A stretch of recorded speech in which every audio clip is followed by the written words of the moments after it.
Hi there, it's Tom from A2 Agile back with you again. And today I want to talk about something that I discovered the other day called the Westrum cultural model. And of course, on our Agile journey, we have to operate within the culture of the organization we're in. And there are limitations. And I want to talk about the three different cultural models that Westrum defines, starting out with pathological. Now, the pathological culture, and if you've ever been in one of these, it's very distinctive.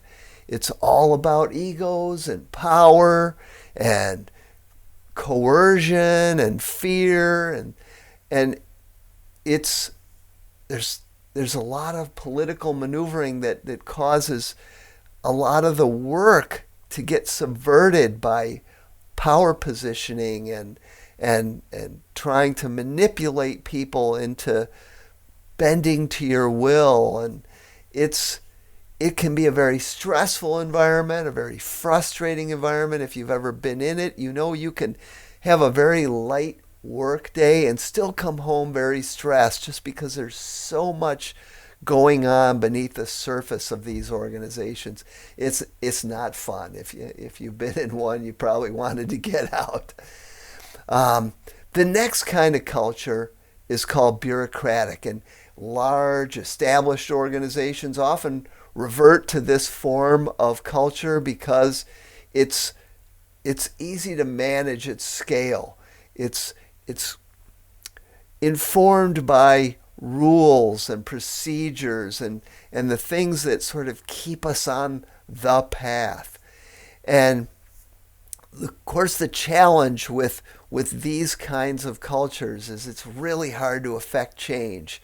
Everybody's kind of quoting the rules in the book, and if some little group of folks makes a change over here and then they try to impose that on other parts of the organization, people say, well, that's breaking our rules. And so there's just all this friction around following the established practices. And this makes it, of course, very hard to progress on an agile journey. There's usually mechanisms for implementing new rules, and you can follow those mechanisms, and you can introduce new tools and new practices in a gradual manner, but they're always going to be encumbered by that culture of rule making and oh, you're coloring outside the lines.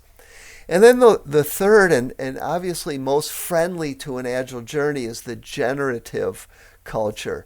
And these cultures are characterized by everyone being focused on the performance of the mission, the vision, and the communication of these things is key.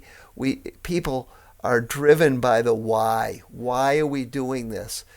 And this allows people to set their own goals and to create an environment that allows them to figure out how they'll measure performance and what that looks. And when I say they, not necessarily individuals, could be teams, could be other organizational components at a higher level, but everybody at each level of the organization is focused on performance and making sure that they have evidence and metrics that are driving the changes they make.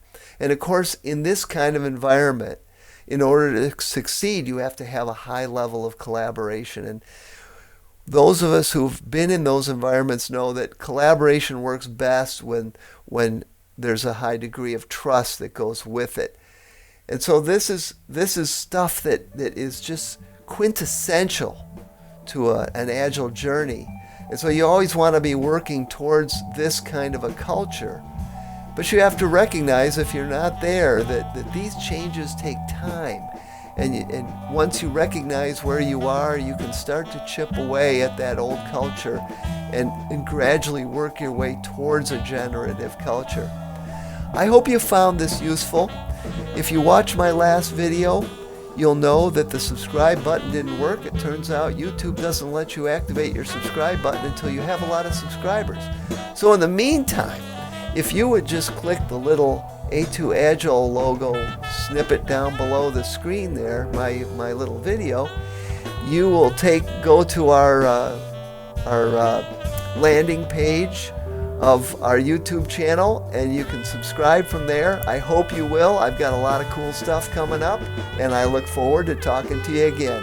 Bye.